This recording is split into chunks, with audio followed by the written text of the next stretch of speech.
that we're struggling, and I'm a guy that wants the ball in those times. Give it to me. I don't want to make this about that. The consistency is the matter. I understand. We're doing everything we can do to fix it. Yeah, the Eagles got to make a change on offense. This offense stinks right now.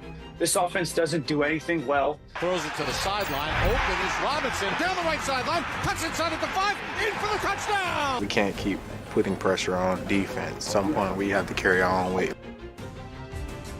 Wow, some drama coming out of Philly early in the season. We'll get back to that. Welcome to NFL Live on a Wednesday. Look at this. Patrick Mahomes is talking today. Cam Ward, he's going to have a new coach at some point. Drake May, Brian Schottenheimer, Liam Cohen, Nick Sirianni. There's so many names I can't even say them all. But let's start with this guy, Nick Sirianni. He was asked about his team facing adversity today. You know, adversity makes you dig down even deeper. Now, this is a hungry football team and a hungry coaching staff, and I know I'm hungry, and we're looking for that even in wins as well.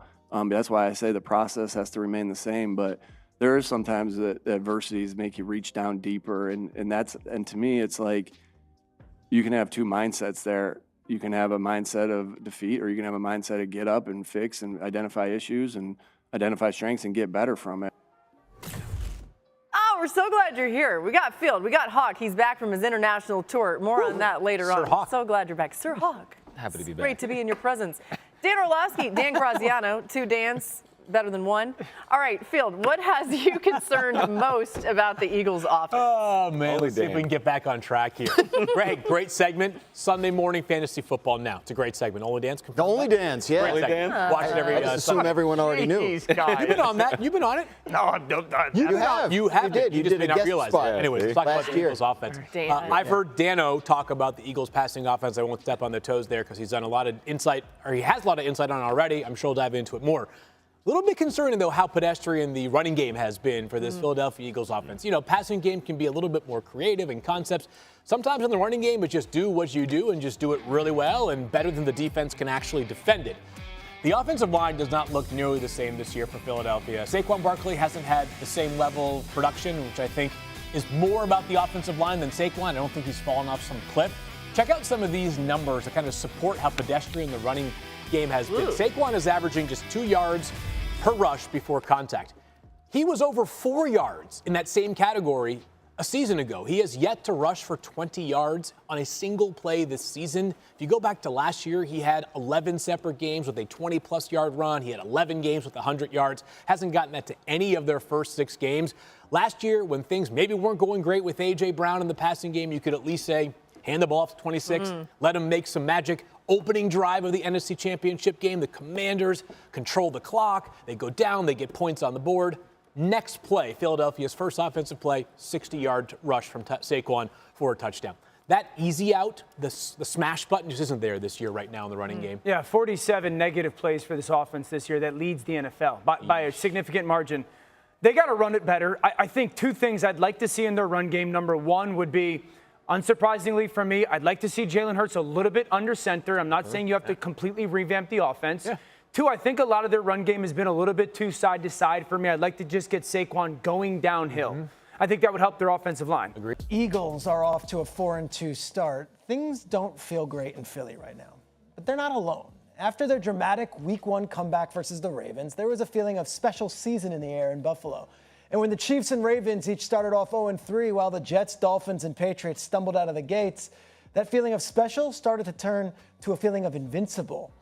But the last 2 weeks have poked major holes in any arguments for a runaway season for a one-horse race in the AFC, let alone the AFC East. The Buffalo Bills, well, they've now lost 2 straight games. They've been stung by injuries, and they head to their bye week with plenty of reasons for doubt. So I ask, Kimberly, are you more concerned right now with the mighty Bills or the mighty Eagles? You know what? I'll be honest. I'm not concerned with either of them. That's fair. I think both teams will be fine. But if I have to choose one, I'm going to say the Eagles only because I don't understand what the problem is, guys. This isn't like you're missing a ton of guys due to injuries. It's not because your quarterback's down. they have all the pieces. This is the same core that just want. I understand Mekhi Becton and some other guys aren't there, but essentially it's the same core of guys who just won a Super Bowl. When I look at them, a lot of the frustration is coming from inside the building. Like, players are talking about, well, our offense is predictable. Guys aren't on the same page. And every time I hear it, I'm like, you guys are making it tougher on yourselves. So I think both the Bills and Eagles will be fine. But if there's one team, I'll say the Eagles only because it seems so unnecessary what's happening right now. I'm going to say Buffalo because I don't like that defense right now. I mean, they let Bijan Robinson run like 200, he is great, but 238 yards from scrimmage. He's not Red Grange, not quite. I mean, Red Grange. There's a galloping ghost. I love it. Save the football Giants, but that's another story for another day. But I mean, I'd be a little concerned about that defense of the Bills. I mean, and Josh is not playing great right now. He doesn't have a lot of great weapons from a wide receiver standpoint. I was very, very concerned with Buffalo. The Eagles were in this situation a little bit last year. There's always that inner turmoil with throwing the football or running the football. Eventually, they should get Saquon back together again, get the offensive line a little healthier. Why do you say that? Because Saquon right now is on pace for 900 Talk about yards. it. Terrible. Talk about Why it. do you try? They miss a lot of those offensive linemen right now. Plus, they don't have a new offensive coordinator. Okay. Kellen Moore leaves to go to New Orleans. It's going to take the new guy a little time to get himself together. Patullo, You got to give him a chance. From inside the building. So I'm expecting Philadelphia to recover. They did last year. They didn't 2 years ago, but they did last year. I'm expecting them to recover. Buffalo, I see some cracks. I mean, let's look at Buffalo for a second. They beat the Saints. Awful. All right. They beat the Jets. Awful. They had to work hard to beat Miami. They won one game. Baltimore blew the game. They were 40-25 with 4 minutes to go, and the Patriots ran all over them. And now Atlanta runs all over them. That's a little dicey from a Bills standpoint. So I say the Bills, Stevie. The answer to this question is the Eagles. Kimberly's right. And Doggy, here's what you have to look at. When you have the personnel and you have internal strife, that's a big deal because we understand why the Bills are suffering. It's injuries, it's them being bereft of playmakers that can really, really help Josh Allen. It's Josh Allen having to revert to hero ball, which is why he's turned over the ball more than he did last year. They had a grand total of 8 turnovers for the entire season last year. In Buffalo, they already have 6 over the last 3 weeks. And 5 of them have been Josh Allen. So that's uncharacteristic considering the league MVP and what he's capable of, how he's been playing and how that's changed. With the Philadelphia Eagles, what possible excuse do you have with all that talent that you have? Yes, you have a new offensive coordinator, but he's not somebody that was brought from the outside in. He was there last year. He just didn't have that role. And the point is, you're familiar with these players. You're familiar with the system. You're familiar with Coach Nick Sirianni. Why the hell are you down in every damn category compared to Kellen Moore? Let's look at this here. Down in points per game, yards per game, yards per play, yards per pass, yards per running back rush, and explosive plays. Down in every single one of those categories. Damn, what were you doing while the offense was balling out last year? Sleeping?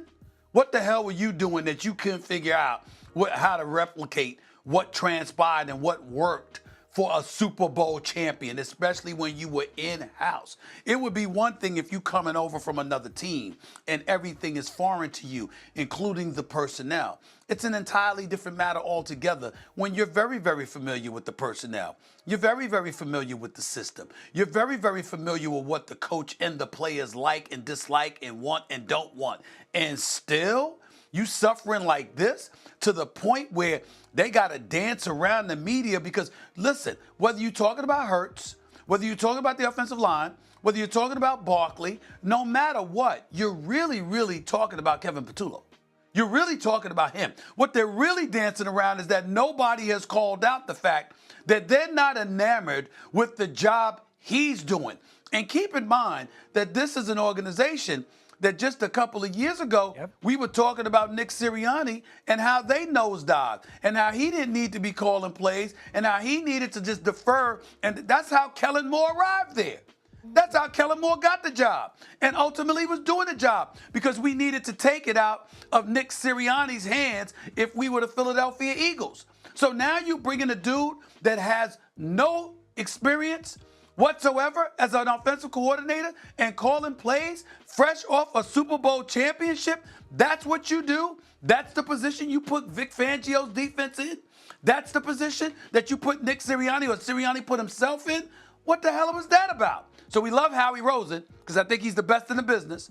But if there's one area where they dropped the ball, and I'm not saying that Kevin Patullo won't end up being good, Kimberly. Please don't get me wrong. I'm not saying he's a finished product. I'm saying when you're the reigning defending Super Bowl champions with that kind of personnel, you don't put a novice in there to succeed somebody that's experienced, like Kellen Moore, that ultimately delivers you a Super Bowl championship. You're going to replace him. You needed to replace him with someone experienced. And they didn't do that, and that's why they're suffering. There is scar tissue because of 2 years ago. They had a great offensive coordinator in Shane Steichen. He leaves. How's he looking? How's he looking? Okay. But they promoted from within with Brian Johnson, and he wasn't the guy. Last year they hired from the outside with Kellen Moore. He was. So what do? Promote. They promote from within again. Are they making the same mistake twice? And is it too early to even go down that path? It's too early. It's too early, but unfortunately, they're going to be judged by their own standards, the standards that they set. So this history, we're going to bring up, hey, they were 10-1, and then they nosedived. But I will say, Doggy, you brought up with the Bills and how, last year we were talking about, or last year I think you said the Eagles were talking about them and their defense. They were 2-2. Yeah, and they figured out a way. I will say a little pushback for the Bills is that they did figure it out too. They were 3-0 to start last year. Then they fell to 3-2. Then the sky was falling. Everybody's wondering what's going on with Josh Allen and the Bills. And then they won 7 in a row to shut everybody up. So I think when you look at recent track record, at least that's why for me, the Bills, the defense is still an issue, but they figured it out. Now with the Eagles, it's just sort of like you're looking at a guy in the building, and it still looks disjointed. A couple of numbers to throw at y'all. Go ahead, Dougie. Go ahead. One thing I was going to say about the Bills, keep an eye on the Patriots. Herm is here. Herm Edwards, and said the Patriots could win in the division. I laughed at him. And you know what? He might be right. Beat him in Buffalo on a Sunday night. Number one, and do you see the Patriots' schedule? Oh, my God. I will be there on Sunday. Miami, Cleveland, Tennessee. Tennessee this weekend. They are going to win 12, 13 games. And Buffalo still got to play the Eagles. They still got to play, at Carolina won't be an easy game. They have a very tricky schedule, the Bills, at Pittsburgh. So from that standpoint, maybe New England can win the AFC East. Maybe that makes you more concerned about the Bills. Horrible for the Bills. A couple of things. Somebody saying something and proving themselves right and Doggy wrong is not breaking news. It happens all the time. Let's get that out the way first, okay? That's number one. Number two, here's what we also have to say, okay? The Philadelphia Eagles over the last 2 games, 71 pass attempts, only 31 rush attempts. We know that's capitulating to the noise emanating out of the wide receiver room. That's worked against them over the last 2 games, okay? By the way, over those same 2 games, they're 3 for 20 on third downs. So now we got to look at these two big stats. Last year, Kimberly, Doggy, Eagles total offense, they were 8th. This year, they're 30th. Last year, they were 10th, third down offense. This year, 27th. Come on now. At some point, you got to look again. It's too early to write the epitaph, and that's not what we're trying to do here. What we're trying to say to the offensive coordinator, and this is the part that's so important. You steal successful habits. When people pave the way and they've been successful at something, you try to learn from that. See what works for you and what doesn't. Kevin Patullo doesn't come across as somebody who has done that. You do have people who have been very, very unsuccessful in life. You know why? Because somebody was a predecessor, and they're the heir apparent.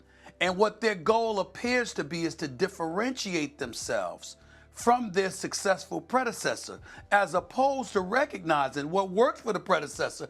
Let me emulate that a little bit so I can enjoy some of the same success as well. A lot of people don't do that, which is why they fail. And that's why, as of right now, over the last couple of weeks, Kevin Patullo and his offense have looked like abject failures. Stephen A's words speak true here in the business world, in every arena. I would also argue this on Buffalo right here. Bye week, they get Milano back probably. They get Josh Palmer back probably. They get Dalton Kincaid back. I would say pump the brakes. Reinforcements are coming. The Eagles, all those guys are basically out there right now. Something to consider.